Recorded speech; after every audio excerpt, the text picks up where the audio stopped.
Évangile selon Matthieu, chapitre 27. Dès que le matin fut venu, tous les principaux sacrificateurs et les anciens du peuple tinrent conseil contre Jésus pour le faire mourir. Après l'avoir lié, ils l'emmenèrent et le livrèrent à Ponce Pilate, le gouverneur.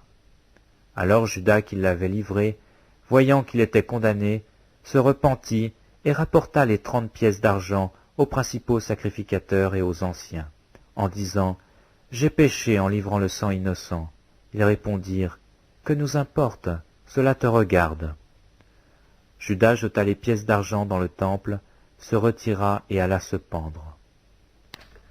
Les principaux sacrificateurs les ramassèrent et dirent « Il n'est pas permis de les mettre dans le trésor sacré, puisque c'est le prix du sang. » Et après en avoir délibéré, ils achetèrent avec cet argent le champ du potier, pour la sépulture des étrangers. C'est pourquoi ce champ a été appelé champ du sang, jusqu'à ce jour. Alors s'accomplit ce qui avait été annoncé par Jérémie le prophète. Ils ont pris les 30 pièces d'argent, la valeur de celui qui a été estimé, qu'on a estimé de la part des enfants d'Israël. Et ils les ont donnés pour le champ du potier, comme le Seigneur me l'avait ordonné. Jésus comparut devant le gouverneur.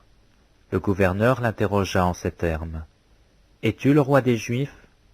Jésus lui répondit, « Tu le dis. » Mais il ne répondit rien aux accusations des principaux sacrificateurs et des anciens. Alors Pilate lui dit, « N'entends-tu pas de combien de choses il t'accuse ?» Et Jésus ne lui donna de réponse sur aucune parole, ce qui étonna beaucoup le gouverneur. À chaque fête, le gouverneur avait coutume de relâcher un prisonnier, celui que demandait la foule. Ils avaient alors un prisonnier fameux, nommé Barabbas. Comme ils étaient assemblés, Pilate leur dit, « Lequel voulez-vous que je relâche, Barabbas ou Jésus qu'on appelle Christ ?» Car ils savaient que c'était par envie qu'ils avaient livré Jésus. Pendant qu'il était assis sur le tribunal, sa femme lui fit dire, « Qu'il n'y ait rien entre toi et ce juste, car aujourd'hui j'ai beaucoup souffert en songe à cause de lui. » Les principaux sacrificateurs et les anciens persuadèrent à la foule de demander Barabbas et de faire périr Jésus. Le gouverneur, prenant la parole, leur dit, « Lequel des deux voulez-vous que je vous relâche ?» Ils répondirent, « Barabbas. » Pilate leur dit, « Que ferai-je donc de Jésus qu'on appelle Christ ?» Tous répondirent, « Qu'il soit crucifié. » Le gouverneur dit, « Mais quel mal a-t-il fait ?» Et ils crièrent encore plus fort, « Qu'il soit crucifié. » Pilate, voyant qu'il ne gagnait rien, mais que le tumulte augmentait, prit de l'eau, se lava les mains en présence de la foule et dit, « Je suis innocent du sang de ce juste. Cela vous regarde. » Et tout le peuple répondit, « Que son sang retombe sur nous et sur nos enfants. » Alors Pilate leur relâcha Barabbas, et après avoir fait battre de verges Jésus, il le livra pour être crucifié. Les soldats du gouverneur conduisirent Jésus dans le prétoire. Ils assemblèrent autour de lui toute la cohorte. Ils lui ôtèrent ses vêtements et le couvrirent d'un manteau écarlate.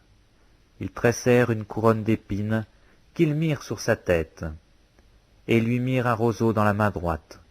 Puis s'agenouillant devant lui, ils le raillaient en disant « Salut, roi des Juifs !» Et ils crachaient contre lui, prenaient le roseau et frappaient sur sa tête. Après s'être ainsi moqués de lui, ils lui ôtèrent le manteau, lui remirent ses vêtements, et l'emmenèrent pour le crucifier. Lorsqu'ils sortirent, ils rencontrèrent un homme de Cyrène, appelé Simon, et ils le forcèrent à porter la croix de Jésus. Arrivés au lieu nommé Golgotha, ce qui signifie lieu du crâne, ils lui donnèrent à boire du vin, mêlé de fiel. Mais quand il l'eut goûté, il ne voulut pas boire.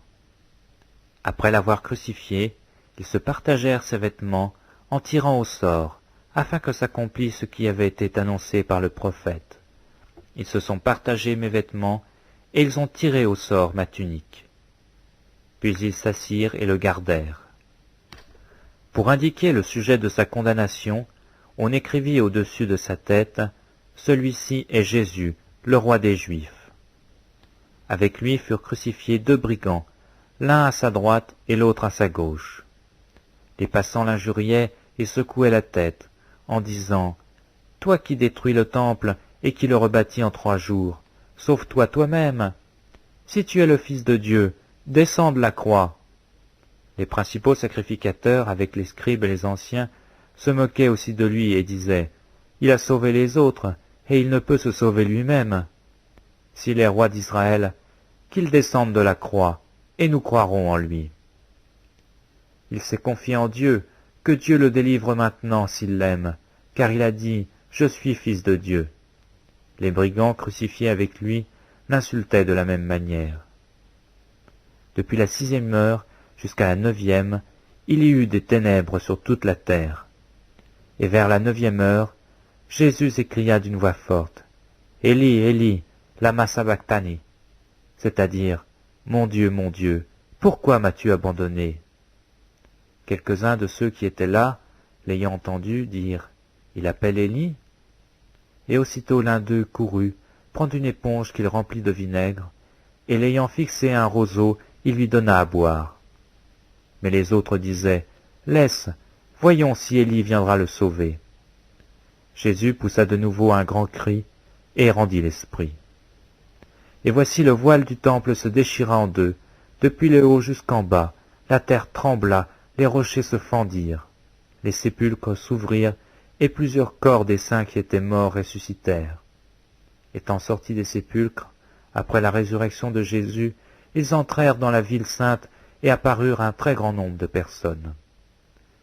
Le centenier et ceux qui étaient là, avec lui pour garder Jésus, ayant vu le tremblement de terre et ce qui venait d'arriver, furent saisis d'une grande frayeur et dirent « Assurément, cet homme était fils de Dieu. » Il y avait là plusieurs femmes qui regardaient de loin.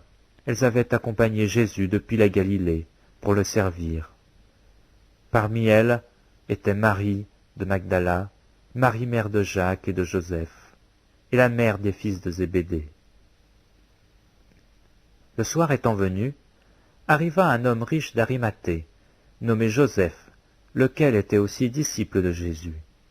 Il se rendit vers Pilate et demanda le corps de Jésus, et Pilate ordonna de le remettre.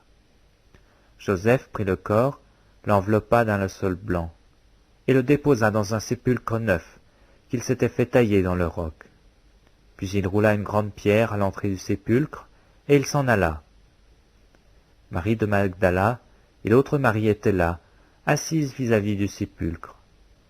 Le lendemain, qui était le jour après la préparation, les principaux sacrificateurs et les pharisiens allèrent ensemble auprès de Pilate, et dirent « Seigneur, nous nous souvenons que cet imposteur a dit quand il vivait encore, « Après 3 jours, je ressusciterai. » Ordonne donc que le sépulcre soit gardé jusqu'au 3e jour, afin que ses disciples ne viennent pas dérober le corps et dire au peuple « Il est ressuscité des morts ».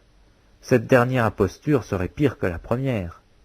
Jésus leur dit « Vous avez une garde.